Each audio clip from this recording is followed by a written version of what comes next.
Here is the mighty Vectrex arcade system. What could possibly be cooler than combining the Vectrex with the Sega Genesis? Not much. And there's no game console that does this, but there is a controller. The Vectrex Sega Genesis controller. Even though it says Sega Genesis and Vectrex, this is not an official Sega or Vectrex product. How does it work? Because the Vectrex plug is remarkably similar to the Sega Genesis and Atari 2600 plug. With a bit of modification, you can see that it actually works. Here's a look at the standard Vectrex controller. Here's the normal old school Sega Genesis 3-button gamepad. But if you include the start button, it actually does have 4 buttons. The big question is, does it work? Is this a controller that I want for the Vectrex? Because the Vectrex controller is actually not that bad, but this is a lot better. Although the Vectrex controller has analog movement. Not that many games use it. So let's take a look at the Sega Genesis Vectrex controller with a variety of games here and see how it compares to the standard Vectrex controller. Here's a look at the front of the Vectrex. This is the speaker where all of the sounds come out of. This is the reset button. Here's the on and off switch. This is where the controllers would plug into. You can fit 2 controllers. Here's the modified Sega Genesis Vectrex controller. We're going to plug that into controller port 1. Fits in just fine. You get a lot more cord with the Sega Genesis controller than you do with the Vectrex controller. That's a good thing because the Vectrex controller is actually pretty short. The cord for the controller is pretty short. Not that you're really going to be standing that far away from the Vectrex because the screen is right there. And so am I. Hi. Looks like there'll be a bit of a reflection in this review. Whatever. You can see my hands and my shorts. Big deal. Okay, here's the game cartridge for Berserk on the Vectrex. We'll plug that into the side here. That's where Vectrex cartridges go. Pick up the modified Sega Genesis controller and turn on the Vectrex.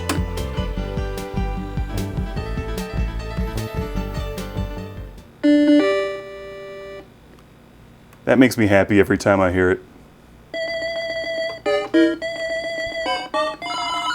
You gotta dance to the intro songs. It's just one of those things. Okay. And we'll start.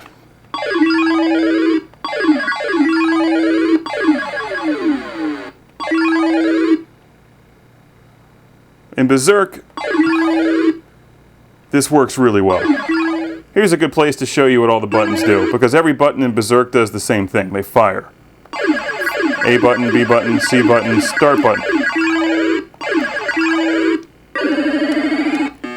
Doesn't help me escape Evil Auto, though. Not when I'm not paying attention. Movement is really nice. Very easy to pull off diagonal shots. No big surprise there, the Sega Genesis Vectrex controller works well with Berserk, but how does it work for Solar Quest, a game that actually uses 4 buttons for different things?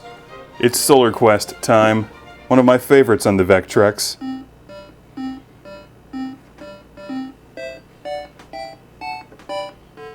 Okay, now here's where it tells you what all the different buttons do. So you have Hyper, Nuke, Thrust, and Fire. This will show you what each of the buttons on the modified Genesis controller does.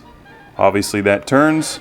That's, well, try not to fly into the sun, but okay, that's your thrusting.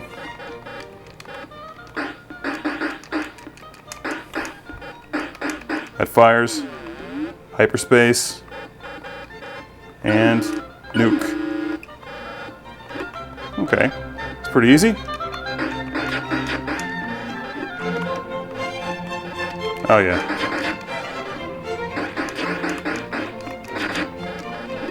Definitely prefer this.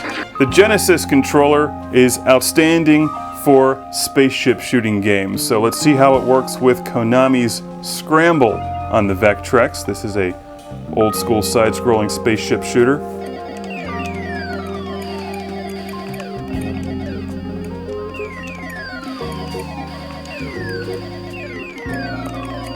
Yeah, this is great. This is a definite improvement. Feels like I'm playing Thunder Force 3 or something. Okay, here's a good place to show you the D-pad in action, maneuvering in the tight caverns in Scramble. I've proven that the Sega Genesis Vectrex controller works better for spaceship shooters and some arcade games like Berserk, but how does it work for games like Hyperchase that actually have analog controls? Okay, here's an example of a game where the button configuration is a bit awkward. Pushing the start button makes the gears go up, the A button makes them go down, this accelerates, this brakes. And yes, you only have steering all to one side. Okay, well, it doesn't work for Hyperchase.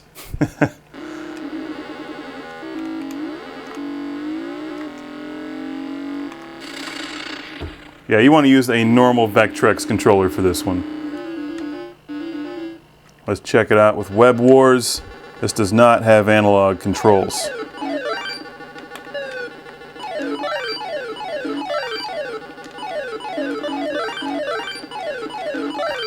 Basically, if you have a Vectrex and you're already into collecting Vectrex games, it's no big deal to pick up one of these. They don't cost all that much. Where do you find one? Search online. eBay's a great place to start. It's not an official product, as you can see. Do you need the Sega Genesis modified Vectrex controller? Not really. It's actually a nice replacement for the standard Vectrex controller. If you happen to need two controllers and you buy a Vectrex used, it only comes with one. Pick up one of these. It does work better for Scramble and Berserk without question, and probably a number of the other arcade-style games on the Vectrex. It just doesn't do the analog steering. I know from experience that if you buy a Vectrex, you might get a controller that's beat up, that doesn't have a properly working joystick. If you're technically savvy, you can probably fix that, but these are expensive to replace and find working Vectrex controllers. This is a nice option. So, now you know, the Sega Genesis Vectrex controller is like taking the awesome train to Funky Town.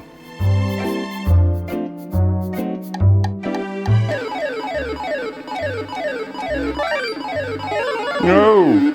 A giant classic game room. Thank you to Rob in San Diego for loaning this to Classic Game Room.